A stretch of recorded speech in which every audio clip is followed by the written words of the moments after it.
Pronto. Estamos ao vivo, curso básico de política aqui, nosso 7º encontro, 8º encontro, professor Márcio? Já é o 8º. 8º encontro. Você que perdeu os anteriores, todos os vídeos foram gravados e estão disponíveis no meu canal do YouTube e no canal do professor Márcio, tá? A gente pode estar disponibilizando, é só mandar mensagem aí para a gente que a gente está disponível, está público. Todos os outros, inclusive hoje, um grande amigo mandou uma mensagem pedindo todos os vídeos, os links dos vídeos anteriores. Eu vou mandar para ele, que ele ficou muito interessado. Então, boa noite mais uma vez, pessoal que está aí chegando para mais um curso básico de política. Pessoal do ISTA, eu vou convidar aqui o professor Márcio para estar comigo também no Instagram, né? Aguardando já ele entra. E hoje o tema está palpitante, né? Que é democracias e ditaduras. Muito importante esse tema de hoje, muito importante a gente refletir sobre esse tema de hoje. Né? O que é mesmo, e aí eu começo, professor Márcio, já lhe passando a palavra e dizendo assim, democracias, democracia ou democracias? Como é que a gente se refere a isso? Bom, boa noite, pessoal. É sempre uma satisfação estar aqui nas quintas à noite. Espero que esteja dando certo aqui também no Instagram. Bom, a gente no encontro passado, a gente falou um pouco sobre a parte de democracias que diz respeito ao processo eleitoral. Então, a gente tem o hábito de associar a democracia às eleições, né?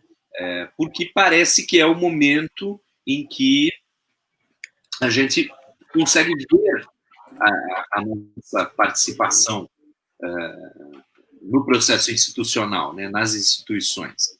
Inclusive, eu já falei aqui, vou repetir, e quando a gente for falar em sistemas eleitorais, eu vou repetir mais uma vez, eu odeio aquele bordão da Rede Globo de a festa da democracia no momento das eleições, porque eu acho que é o momento mais sério que a gente tem a cada 2 anos e não deveria ser tratado como festa, deveria ser tratado com a seriedade que tem, mas, de qualquer maneira, é o momento que a gente se sente efetivamente participando das instituições. Muito bem. Então, falei sobre isso já na aula passada, vocês podem encontrar os vídeos no Facebook de Isabel, no meu Facebook e no meu canal do YouTube, tem todas as aulas, é só procurar pelo canal Carvalho Mave, M-A-V, Márcio Augusto Vicente. Muito bem. Agora, hoje, a gente vai tratar de 2 capítulos, sempre lembrando que a gente trata do livro do João Ubaldo Ribeiro, Política, Quem Manda, Por Que Manda e Como Manda, e nós vamos abordar 2 capítulos, o capítulo sobre democracia e o capítulo sobre ditadura. E aí a pergunta de Isabel faz todo sentido, já que a gente já vem falando que essas grandezas, muitas dessas grandezas da ciência política, não são grandezas binárias, no sentido de tem ou não tem, mas são grandezas medidas em graus. Então, a gente pode pensar em democracias no sentido em que a gente pode pensar em graus de democracia. Então, por exemplo, a gente pode ter, para retomar rapidamente o exemplo que eu dei na aula passada, a gente pode ter eleições, mas essas eleições selecionarem quem pode votar, como foi por muito tempo o voto censitário, né, o voto de quem tinha bens, de quem tinha terras, como foi o voto das mulheres, que não podiam votar até meados ali do século XX, no Brasil, e como só a partir de 88 você tem uma suposta universalização do voto com a permissão do voto de analfabetos. Hoje em dia, se pergunta se existe possibilidade de expansão disso, tá? Eu vou falar rapidamente sobre essa questão do voto, mas não vou ficar nela, tá? Acho que a gente vai voltar em sistemas eleitorais mais para frente, mas só para dizer que hoje existe a possibilidade de, ou estuda-se a possibilidade de outros tipos de voto. Por exemplo, usar as redes, usar celular, ter um aplicativo. A gente já tem um aplicativo do Tribunal Superior Eleitoral, que é fácil de baixar, e que, por exemplo, tem o título de eleitor com foto, né? Eu, por exemplo, aliás, tem o título de eleitor, né? Eu, por exemplo, na última eleição, perdi, achei depois, mas justo no fim de semana da eleição, eu perdi minha carteira de motorista. Não consegui achar. E aí eu tinha um aplicativo do TSE ali no celular, tinha o título, também tem o aplicativo, como eu sou servidor público, do SIGEP, né, do Serviço do Sistema de Gestão de Pessoas do governo, tinha meu documento com foto, meu documento funcional, e deu tudo certo. Mas estuda-se ampliar isso daí. Para quem acha que esse voto remoto é complicado, eu lembro que nos Estados Unidos, cada estado tem o seu sistema, mas tem estados que aceitam o voto pelo correio, por exemplo. Mesmo durante a Guerra de Secessão, no século XIX, veja bem, no século XIX, os Estados Unidos não cancelaram a eleição e já havia essa instituição do voto pelo correio. Olha que maluquice. Então, é possível. Sim, Isabel? Professor Márcio, só dando uma interrompida, para falar aqui com o pessoal que entrou, para dar parabéns a Carlos, nosso primo, que fez aniversário aí essa semana, e entrou aí, está acompanhando a gente. Parabéns, Carlos. Para dar boa noite à Natália, boa noite a Ebert, boa noite à Regina, boa noite às várias pessoas que estão aqui também no Instagram.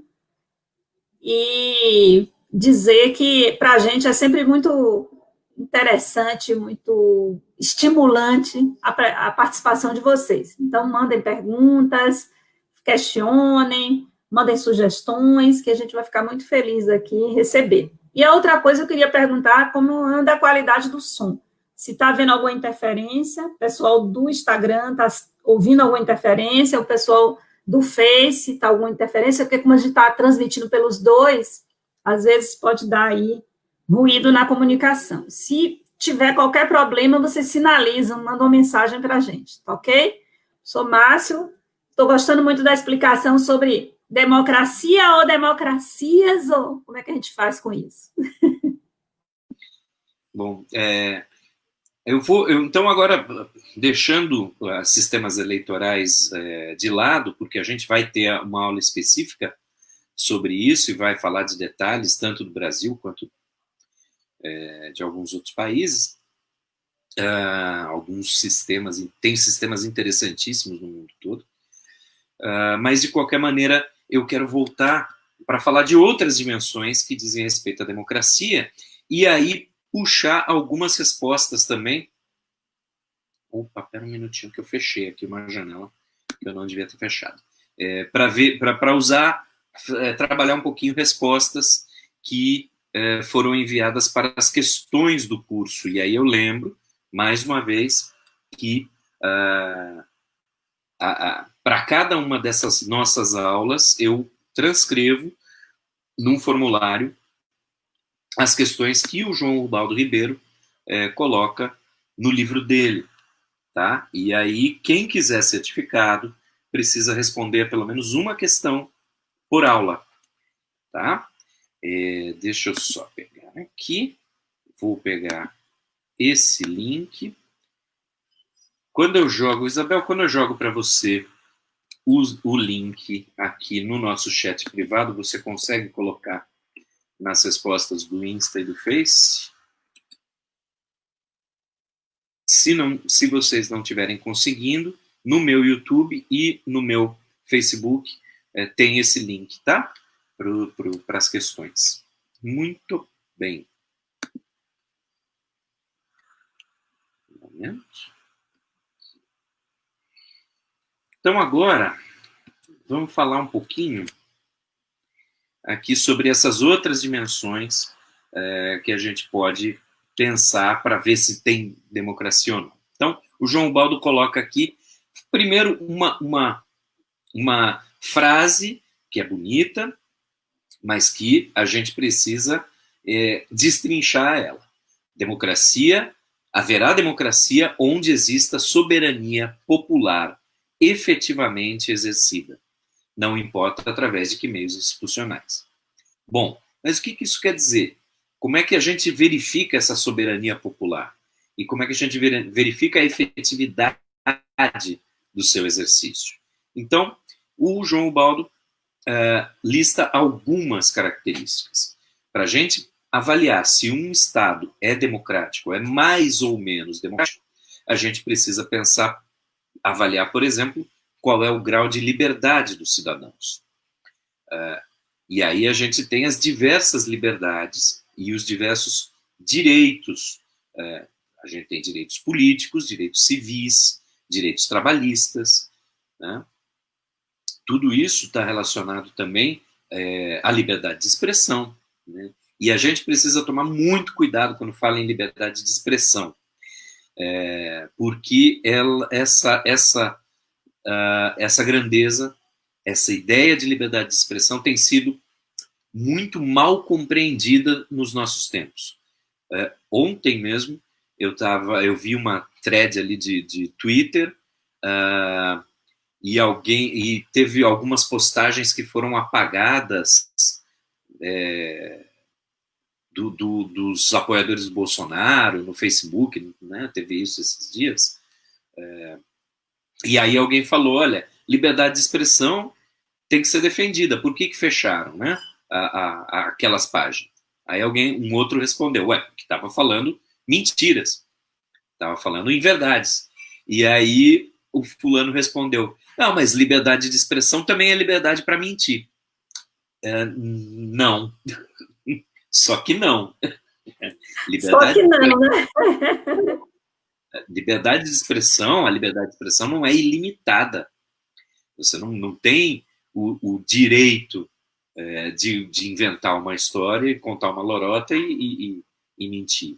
E é claro, e a gente, como eu falei na semana passada, a gente já a criação de boatos é uma instituição comum, sempre foi muito comum, mas agora com os meios tecnológicos que a gente tem, a disseminação de notícias falsas, de ideias falsas, é muito mais fácil.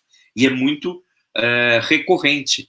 Tem uma estratégia que a nova direita, aí, informada pelo Steve Bannon, norte-americano, ideólogo da direita norte-americana, é uma estratégia chamada firehosing. Isso diz respeito àquela mangueira que os bombeiros têm, que tem um jato muito forte.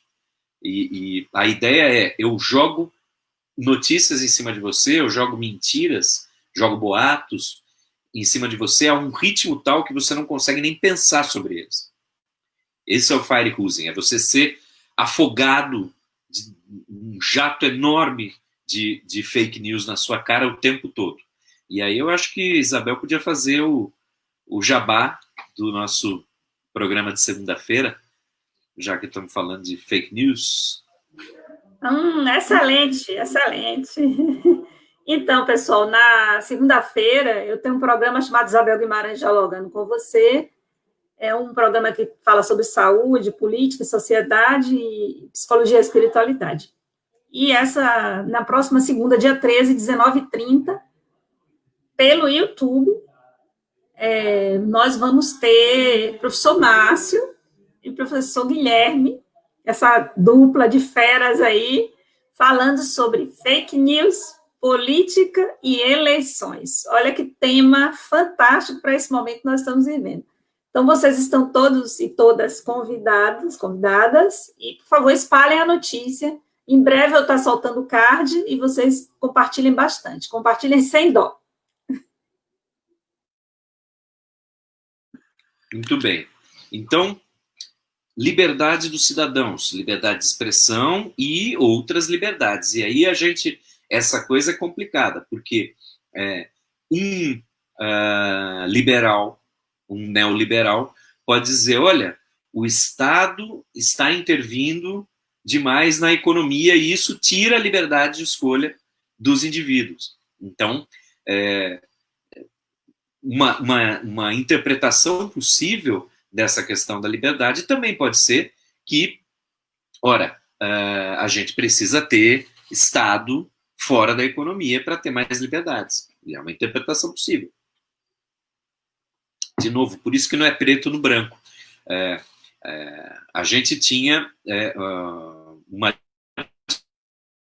ditadura, e aí, como eu disse, eu vou misturar os dois capítulos. A nossa ditadura militar de 64 a 85, e foi uma ditadura mesmo, antes que alguém chame de movimento, ela intervinha na liberdade dos cidadãos, no sentido que você deixou de ter certas liberdades políticas, né? Você não teve mais o voto, pelo menos para presidente, você não tinha liberdade de associação, você não podia ter partidos livres, etc. Mas, ao mesmo tempo, você também tinha... você não tinha o liberalismo econômico. Você tinha o Estado forte. Lembre-se que os militares eram nacionalistas, pelo menos naquela época, né? Os de hoje que estão aí, sei lá. Pioramos, então, em relação a isso. Militares nacionalistas. Até nisso. Mas essa geração que está aí no poder é uma geração que foi criada ali no regime militar, e eles têm umas certas doutrinas, eles têm sua ideologia também. Tem certas doutrinas. Vou dar um exemplo simples. É uma doutrina muito comum dentro do Exército Nacional dizer que a ocupação do território é o que faz a nação grande. Então, quando a gente vê esses absurdos de permitir entrada de garimpeiros em áreas indígenas e coisas desse tipo, isso faz parte de um projeto de colonização. Ter gente lá, porque índio não é bem gente, né? Então, ter gente lá na Amazônia. Isso faz parte de um projeto, isso faz parte de uma ideologia, e uma ideologia que é ensinada ali na doutrina militar brasileira. Tá? Então, mas voltando, a gente tinha, e de maneira interessante, e eu gosto de pegar esse exemplo dos militares, porque hoje parece que, ou nos últimos tempos, parece que se dividiu esquerda e direita em a esquerda quer mais Estado e a direita quer menos Estado. Parece que se dividiu assim. Mas, na verdade, a gente teve uma ditadura de direita dos militares que era estatizante, que era nacionalista, que fechava fronteiras comerciais. Né? Quem tem um pouco mais de idade lembra do Collor, falando, nossos carros são carroças, e aí agora nós vamos importar carros. Né? Foi uma abertura violentíssima na época de Collor, foi outra abertura violentíssima com o Plano Real, porque o dólar no Plano Real começou muito baixo, o real estava muito valorizado, então os produtos importados invadiram o Brasil. Né? Para o consumidor é bom? Bacana, mas e para a indústria nacional? Ela perdeu a proteção. Então, por que eu estou chamando a atenção disso? Você tem governos que são de direita e que podem ser estatizantes também. E dizer que a esquerda é primordialmente estatizante é um problema, porque se você for ler lá no Manifesto Comunista do Marx, a centralização dos meios de produção no Estado é uma fase anterior ao fim do Estado. No final das contas, o objetivo final do comunismo é o fim do Estado. Né? O fim da necessidade de um Estado. Por quê? Qual é a ideia ali e a gente pode discutir o quão utópica ela é, mas a ideia é que os conflitos de classe terminem, né, com a implantação de um socialismo, as classes em si terminem, e como o Estado, dentro do registro marxista, é a instituição que defende os interesses da classe burguesa, esse Estado deixa de fazer sentido se não houver mais classes. Percebem? Então, a ideia utópica, podemos, beleza, mas, no final das contas, a esquerda marxista, vamos dizer assim, ou marxista, raiz marxiana, vamos dizer assim, é menos estatizante, né, no final das contas. Boa noite, Cris, está aí hoje, tudo bem, de Casa Nova? Então, eu também já citei, mas volto a citar um livro que eu gosto muito, que se chama O Colapso da Modernização, escrito por Robert Kurz. Ali ele fala muito claramente: o capital se utiliza de mais ou menos Estado conforme a sua necessidade. Em certos momentos é necessário um Estado forte, em outros momentos é necessário um Estado fraco. E nós estamos vivendo num momento em que a ideologia neoliberal que está dominando a nossa economia hoje afirma que nós precisamos de um Estado menor. É claro que, para a gente pensar essa coisa de Estado maior, menor, a gente precisa pensar em quais objetivos a gente quer como nação, e esses objetivos foram colocados lá na Constituição de 88, com ideia de saúde universal, de educação universal, de habitação para todos. E tudo isso, se a gente quer essas coisas, tudo isso exige uma carga tributária, exige que se cobrem impostos, tá? E exige que se tenha uma máquina estatal maior. Talvez o que a gente devesse estar discutindo, em termos econômicos, é a composição dessa carga tributária. Quer dizer, a gente, como eu falei na última aula, qualquer coisinha que você compra no mercado, ou na rua que seja, do camelô, tem imposto. Tem imposto. Qualquer coisinha que você compra tem imposto. Agora, se eu sou um acionista de uma grande empresa, e essa grande empresa deu lucro no final do ano, vai distribuir esse lucro com os acionistas em forma de dividendos, eu não pago imposto de renda sobre isso. Olha aí. Eu não produzi nada, mas meu dinheiro foi empregado numa indústria ou numa empresa que efetivamente gerou riqueza, mas eu não pago imposto para receber essa renda. Então, a carga tributária, o modo como é dividida a carga tributária é muito desigual. Proporcionalmente, em termos do quanto as pessoas ganham, os mais pobres pagam muito mais imposto em proporção, mesmo que seja pouquinho o valor absoluto, mas a proporção da sua renda é muito mais do que um milionário, bilionário paga. E eu repito o que eu sempre digo quase na aula: não é porque você tem um iPhone que você é dono da Apple. Quando eu estou falando de milionário, eu não estou falando de taxar o seu iPhone, eu estou falando de taxar a grande riqueza, Não é a sua empresinha, não é a sua, mesmo pequena indústria, não é. Estou falando dos grandes, efetivamente grandes. A classe média brasileira só vai, a sociedade brasileira como um todo, só vai começar a melhorar quando a classe média brasileira perceber que ela está mais próxima da classe trabalhadora do que dos milionários. Desculpa, Isabela, me empolgou. Sem dúvida. Não que você se empolgou. Sem dúvida o que você disse em relação à classe média. A classe média precisa se convencer de qual é a luta dela e quais são os interesses dela, porque ela acha que os interesses dela são os mesmos da elite, para se sentir nesse lugar, né?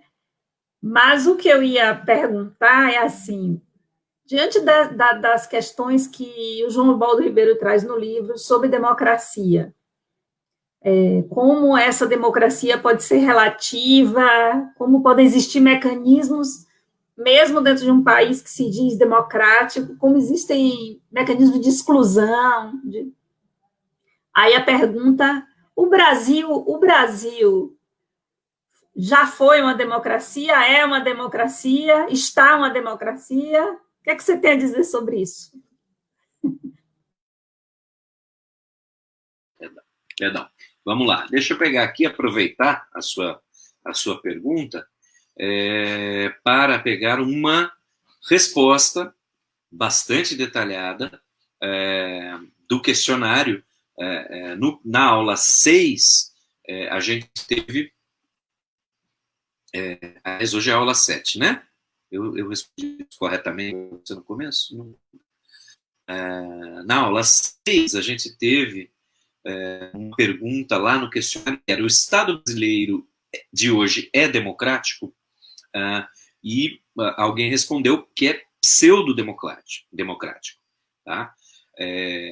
Se a gente pensar, e aí eu vou parafrasear a resposta aqui, se a gente pensar, junto com certos autores clássicos, como Montesquieu e Tocqueville, Montesquieu, que escreve pela primeira vez sobre essa divisão dos poderes, tá? E Tocqueville, um autor liberal, francês, mas que é muito conhecido por um livro, A Democracia na América, em que ele estuda a democracia nos Estados Unidos. Nesses autores clássicos, e aí mesmo em John Locke e outros autores clássicos do liberalismo, né, que hoje é associado à direita, eles consideram que é fundamental para uma democracia ter uma relativa igualdade de condições entre as pessoas. E essa igualdade, eu já falei também isso, estou ficando repetitivo, mas liberdade é muito bom quando você tem igualdade de condições.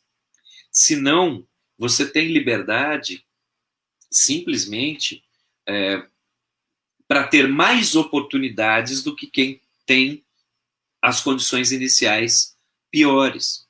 Tá? Vou voltar aqui para a resposta. Né? Montesquieu criticava os políticos de sua época. Os políticos gregos que viviam sob o governo popular não reconheciam outra força que o pudesse sustentar que não a virtude. Então, se a gente pensar nesses clássicos, democracia é o que está ligado à virtude. Se a gente pensar mais atrás ainda, lá na Abra grega, em que a decisão era por democracia direta, você, mesmo ali, você tinha um cara chamado Teoros, da onde vem o teórico, e notem que o teórico, Teoros, usam o mesmo radical de Deus e deuses, Theos, ou seja, tem algo de divino nesse teórico. Por quê? Porque esse cara estava ali para distinguir o que era fato do que era opinião. Então, no debate grego, tinha alguém responsável por dizer: olha, isso aqui é só uma opinião e você não tem fundamento na realidade para isso. Então, não é um argumento válido para esse fórum. É um argumento válido para a sua vida. É claro, você leva a sua vida com base nas opiniões que você tem, mas aqui não vale. E a gente hoje, com redes sociais, a gente não tem essa moderação mais. A gente acha que isso é liberdade. A gente acha que isso é liberdade. Mas talvez não seja.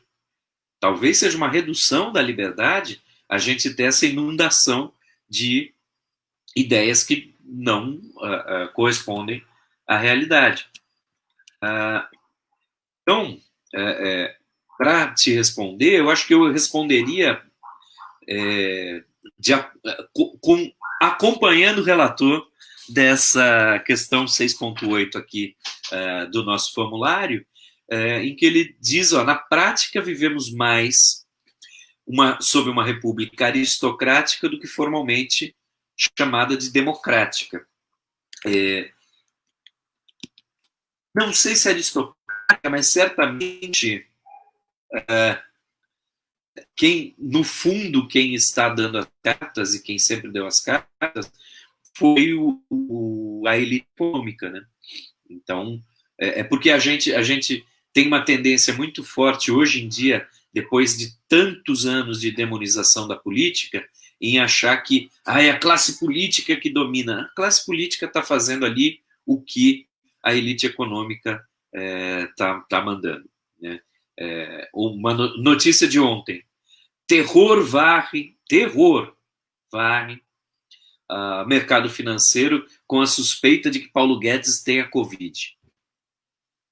Gente, na boa, Paulo Guedes, no final das contas, por mais que ele seja um ultraliberal, tal, piriri, parará, ele, o que passou dele, passou porque o Congresso ajudou, né? Que o Congresso levou para frente. Uma reforma da Previdência, por exemplo, passou mais apesar de Paulo Guedes do que por causa de Paulo Guedes. Mas o mercado financeiro é hipnotizado por ele, né? Por conta dessa fala liberalizante, porque, é claro, quando o Estado sai de certas áreas, isso permite que o capital invada. E é isso que os caras estão esperando, né? Foi o caso da lei de saneamento básico, que agora, pelo que eu entendi, antes um município podia fazer um contrato diretamente com a empresa estadual. Olha, não precisa licitação para as empresas estaduais. Agora, para qualquer contrato, vai ter que ter uma licitação. Então, sempre vai poder ter uma empresa privada querendo, participando e podendo assumir a esgoto e água de determinados municípios. Então, isso abre um espaço para a iniciativa privada. É bem isso que eles querem, né? Repito, mesmo essa iniciativa não veio de Paulo Guedes. Essa iniciativa vem de Tasso Gereissati, de um grupo de parlamentares ali, né? Então, dei essa volta aqui para dizer que a gente tem graus de democracia. Vou continuar aqui na lista, que daí vai dar para falar sobre isso. Olha, grau de participação popular nas decisões públicas. Participação popular nas decisões públicas tem vários níveis, vários graus. A gente tem as eleições e às vezes tem um plebiscito junto.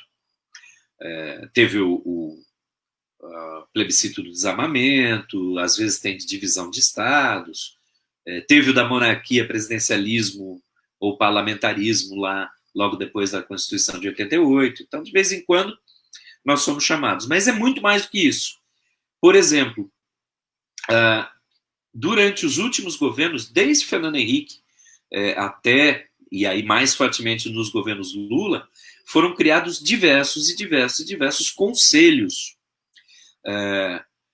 que trabalham junto com o poder público. Por exemplo, vou dar um exemplo simples. Existia um conselho dentro do Ministério da Educação.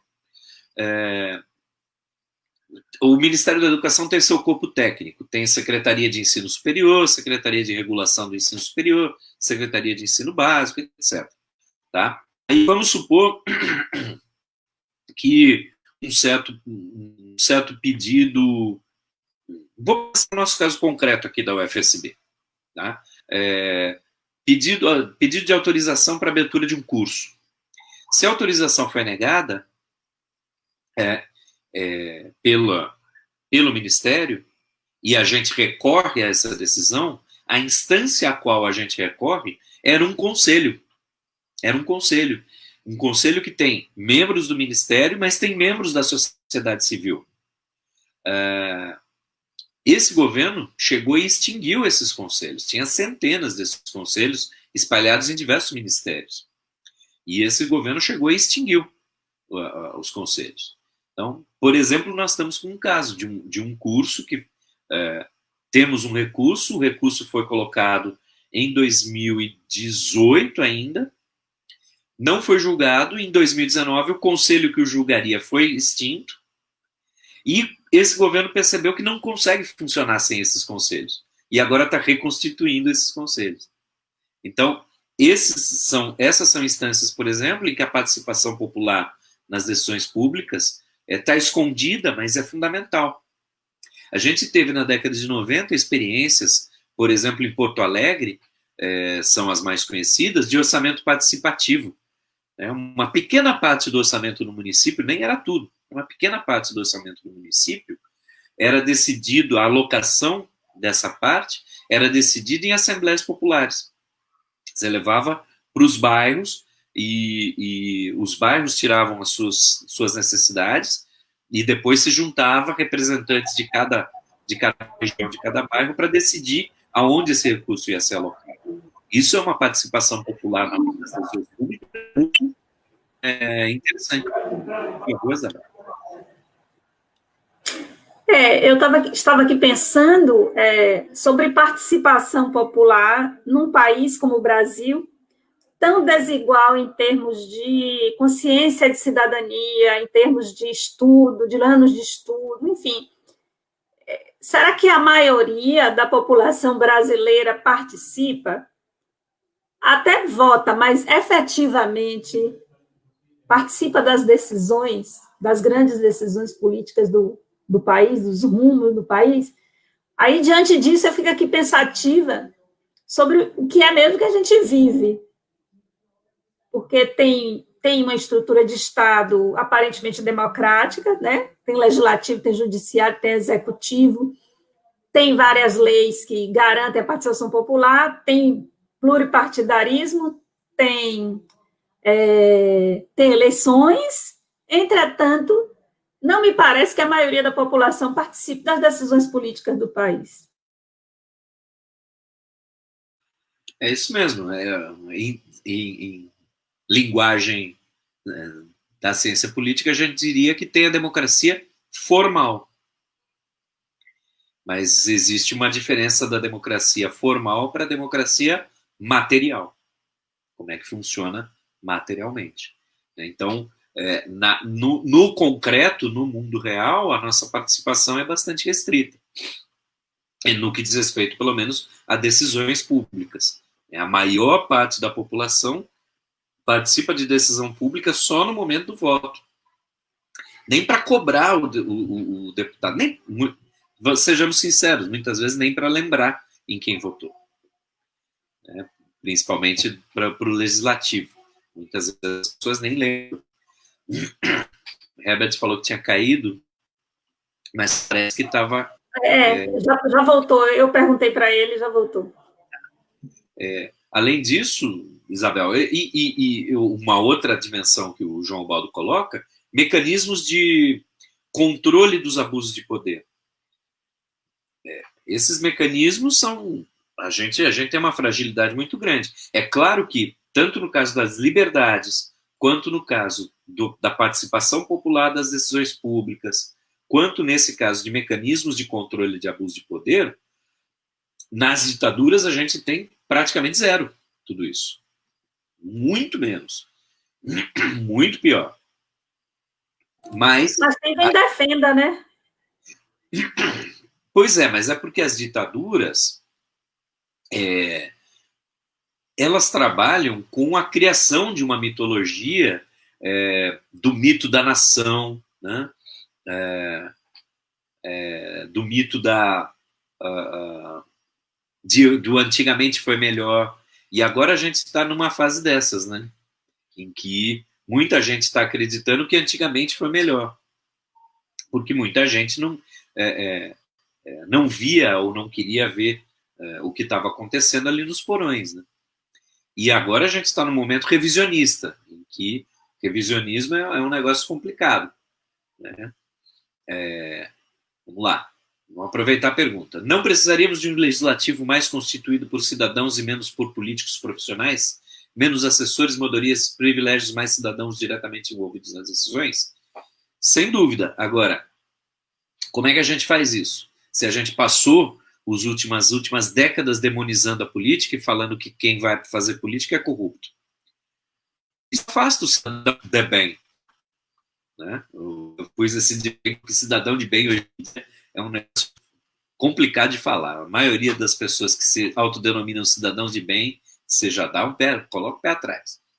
Mas vocês me entenderam. As pessoas de boa índole, as pessoas que estão preocupadas com o interesse público, muitas vezes acabam sendo afastadas do mundo político, porque a gente criou uma demonização desse mundo político. Eu concordo que a gente precisa voltar a ter isso mesmo. Isabel? Agora sim, Elias, isso é fazer política.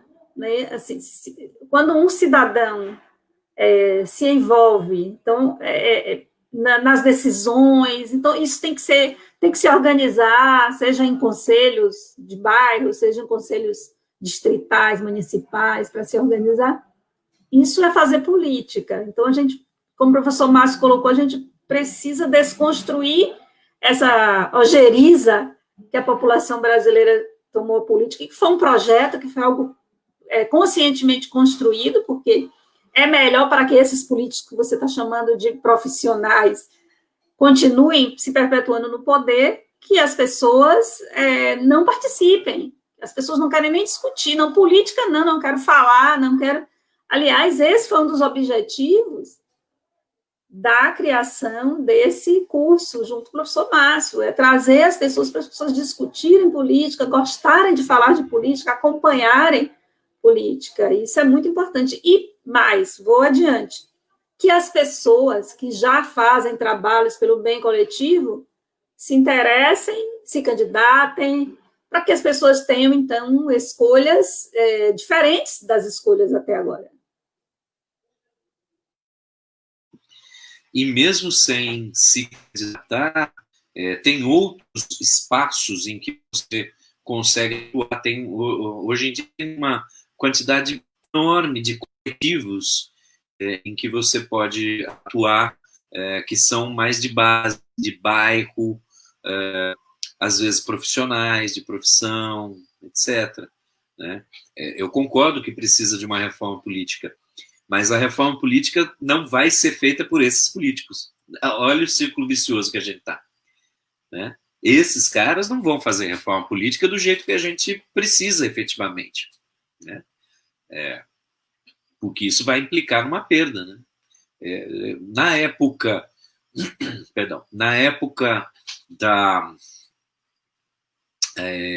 das manifestações de 2013, né?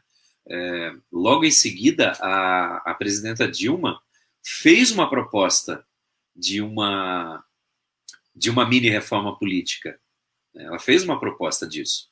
Ela propôs a criação de uma mini-constituinte que não iria fazer uma nova Constituição, mas trabalharia certos pontos da Constituição para melhorar, e a proposta dela era que as pessoas que fossem participar dessa mini-constituinte teriam que ser pessoas que não estão em cargos eletivos, que seriam eleitas para isso, mas seriam eleitas e ficariam numa quarentena, depois que eu acho que era 8 anos, sem poder se eleger para mais nada. Qual era a proposta? Qual era a ideia disso? Afastar o político profissional, como você está chamando. Né? Porque o político profissional ou já está no cargo, ou vai se candidatar para essa constituinte e depois vai querer criar uma carreira. Né?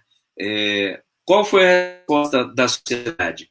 A resposta da Globo, por exemplo. Eu lembro claramente da manchete do Globo.com. Foi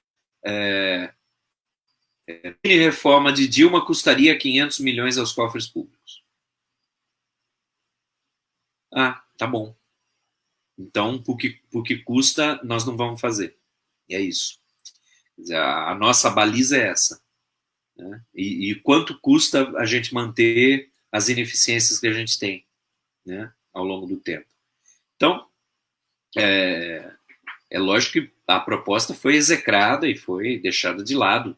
É uma coisa assim de alguns dias, mas ficou muito claro na minha cabeça, porque eu sempre pensei em alguma coisa semelhante. Né? Vamos fazer reformas? Vamos eleger gente que não vai poder mais ser eleita. É uma proposta, é uma ideia.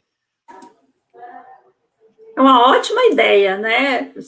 Porque eu lembro que quando eu estive no Uruguai, eu estive conversando com o guia sobre o sistema político lá do Uruguai, e eles têm uma coisa mais ou menos assim de limitar isso, que é os vereadores lá, se eu não me engano, não têm salários.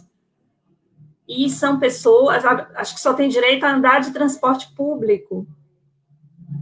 E eles têm que passar 5 anos, então, né, trabalhando pela comunidade, para depois ele se lançar como candidato para cargos como estadual, que valeria deputado estadual aqui. Eu achei uma coisa interessante, porque, de alguma forma, eu acho que a intenção é dar uma controlada, né, em quem entra na carreira política, não porque tem um ideal de trabalhar pelo bem coletivo, mas está ali a serviço do grupo A, do grupo B, ou seja, da elite. Então, quem manda, já que o livro é quem manda, como manda e por que manda, eu já estou chegando à conclusão que quem manda é a elite, não os políticos, porque a elite manda nos políticos. Quem manda é quem sempre mandou, né? Mas não significa que é quem sempre vai mandar. É isso que a gente espera, pelo menos. Agora, no que diz respeito à vereança, como são países muito diferentes, e já me perguntaram várias vezes em Barreiras, quando a gente estava em Barreiras, eu sempre participava de programa de rádio e entrevista de jornal e tal. E várias vezes me perguntaram isso. Salário de vereador. Né? Por que vereador tem salário? Olha, no caso do Brasil, eu acho que a gente precisa ter algum tipo de auxílio, sim. Porque senão a gente começa, então, a eliminação, ampliar a quantidade de vereadores com a eliminação de salários e gabinetes. Eu discordo da eliminação de salários, sabe? Porque se você é um trabalhador, você nunca vai ser vereador. Você não vai poder parar de trabalhar para ser vereador. Percebe? Então você exclui membros da classe trabalhadora e você acaba tendo uma vereança que é só de classe média alta e rica, gente que pode dispor do tempo. Eu vou lá, entendeu? Como era antigamente. Como era antigamente. Eram os fazendeiros, tal, não sei o quê. Então, eu particularmente, mas isso é uma discussão, tá? Não estou colocando a regra, não, para dizer o outro.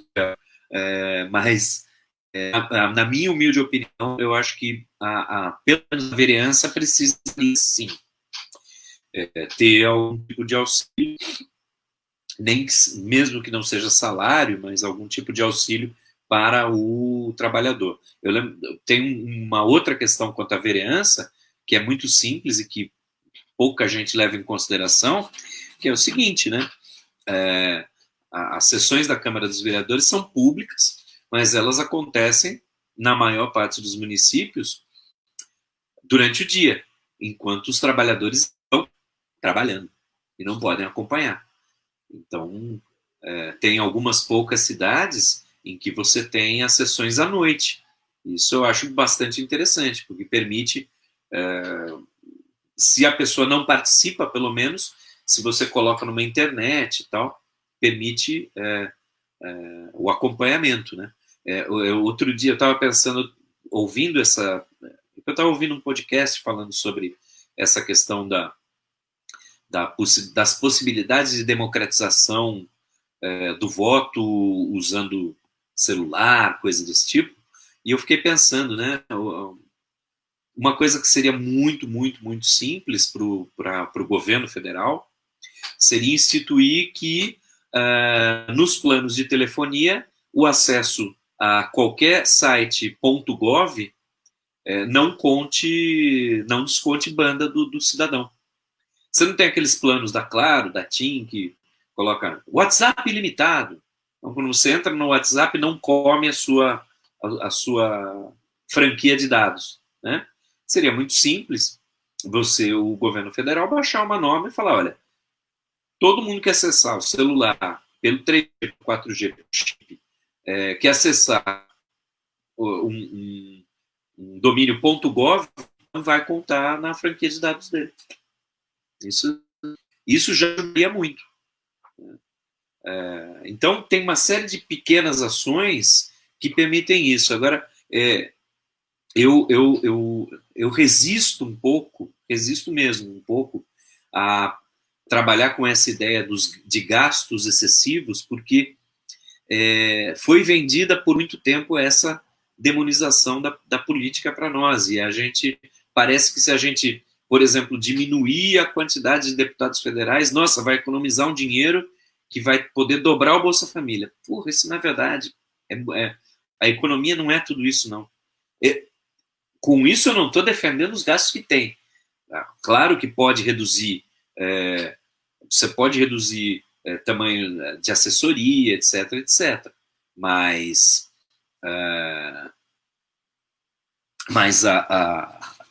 não achar que isso é uma panaceia também, tá? Que é uma grande solução. E, aliás, isso me faz... sim, Isabel. Eu ia perguntar um pouco, para a gente caracterizar um pouco ditadura. Eu estou sentindo falta da gente ter falado mais sobre ditadura. A gente falou bastante de democracia e falou pouco sobre ditadura. E o capítulo sobre ditadura está fantástico, está muito bom.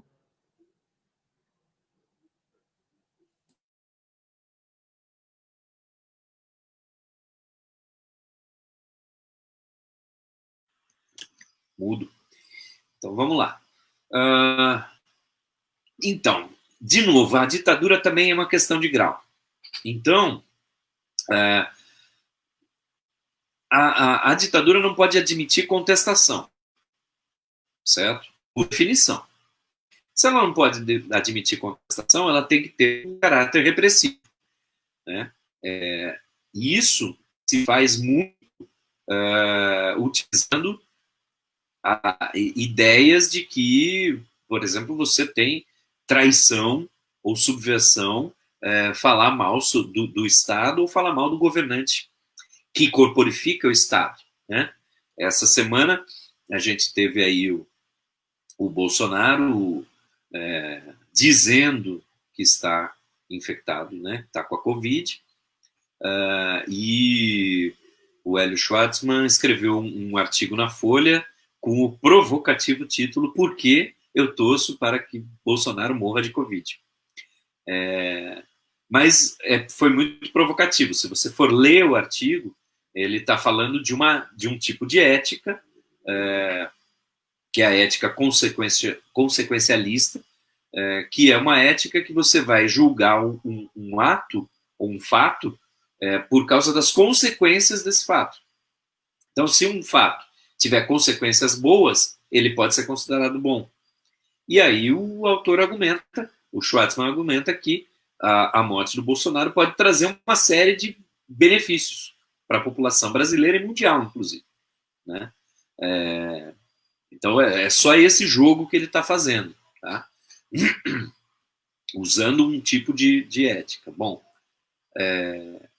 e aí o ministro da Justiça quer enquadrá-lo na Lei de Segurança Nacional, que é um penduricalho lá da ditadura, né? Por que Lei da Segurança Nacional?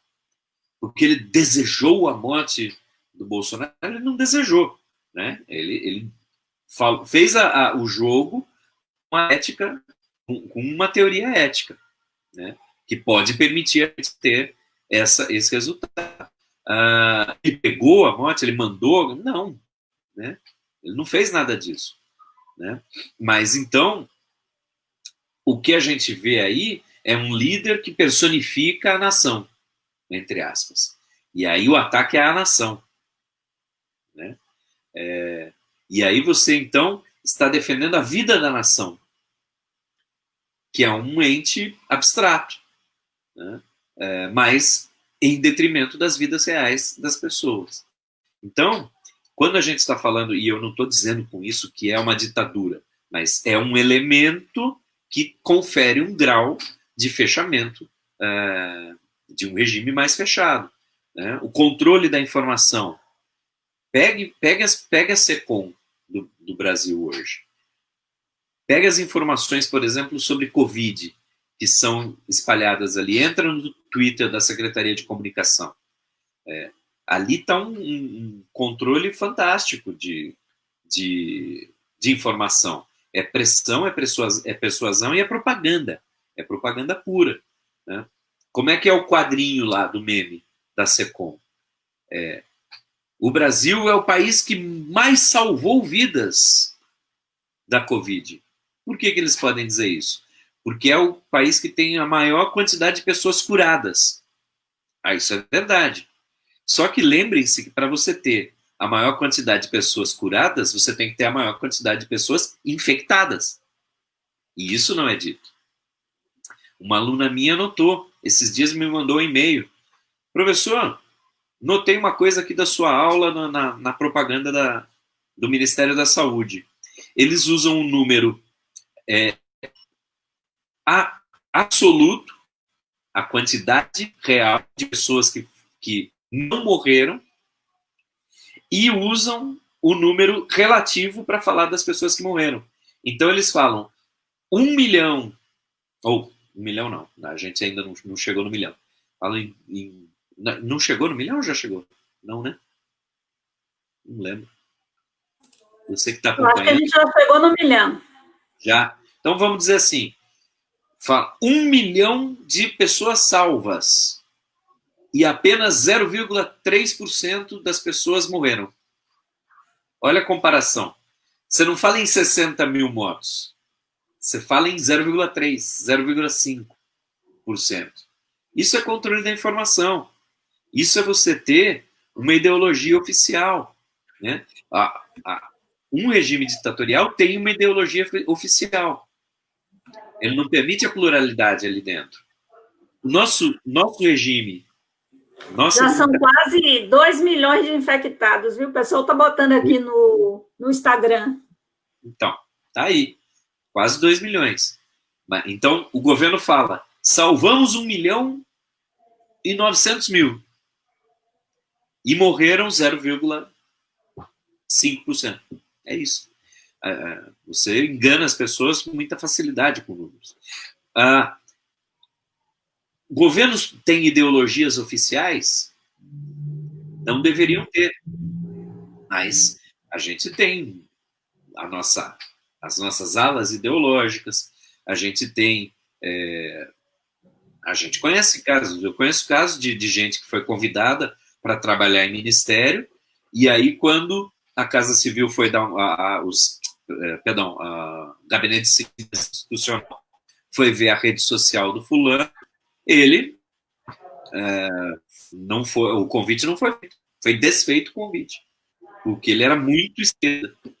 Ele é uma pessoa que eu considero de direita, mas era muito esquerda. É isso, Natália. Em 1984, com a devastação ambiental de não verás país nenhum. Isso aí. Professor Márcio, só avisar o pessoal que está acompanhando no Insta que daqui a pouco o Insta vai derrubar a live por conta de completar 1 hora, tá? Então, mas vocês podem acompanhar no Facebook, que a gente ainda vai continuar aqui mais um pouquinho para fazer o fechamento, e também essa aula foi gravada, está sendo gravada e ficará à disposição tanto no meu canal quanto no canal do professor Márcio, tá bom? Só para vocês ficarem sabendo, se cair aqui, né, vocês já sabem que não fomos nós, foi o próprio Insta que derrubou. Ok, e na verdade eu acho que a gente já pode também ir encerrando aqui, porque o que a gente tem para falar de ditadura se liga também com a próxima aula, que é sobre governo e constituição, e escolha de governantes que vem a seguir. Então, eu só queria ler 2 frases para a gente fechar aqui, do João Ubaldo Ribeiro, tá bom? No que ele diz respeito à ditadura. Ele fala, a feia realidade da ditadura é que ela se desmascara como um meio pelo qual um grupo preserva seu privilégio e sua dominação e utiliza o Estado para seus próprios objetivos, fazendo do povo somente massa de manobra. E o Insta caiu. Não é isso? E no encerramento do capítulo, ditaduras são a dominação implacável de alguns homens de algumas pessoas sobre muitas outras, dos valores mais vis da vida humana sobre os mais nobres, da exploração e expoliação sobre a convivência ética e construtiva. Muito bem, pessoal. Dessa vez são palavras que não são pessimistas, né? A gente está falando das ditaduras e elas... nós podemos ter elementos, mas nós não temos hoje uma ditadura no nosso país. Nós temos um híbrido, me parece. Mas a gente continua esse papo, né, no nosso próximo encontro, na próxima quinta-feira, estaremos aqui às 21 horas. Quero agradecer aí a participação de todos, né? Todos vocês que comentaram, mesmo os que não comentaram, que estão apenas assistindo.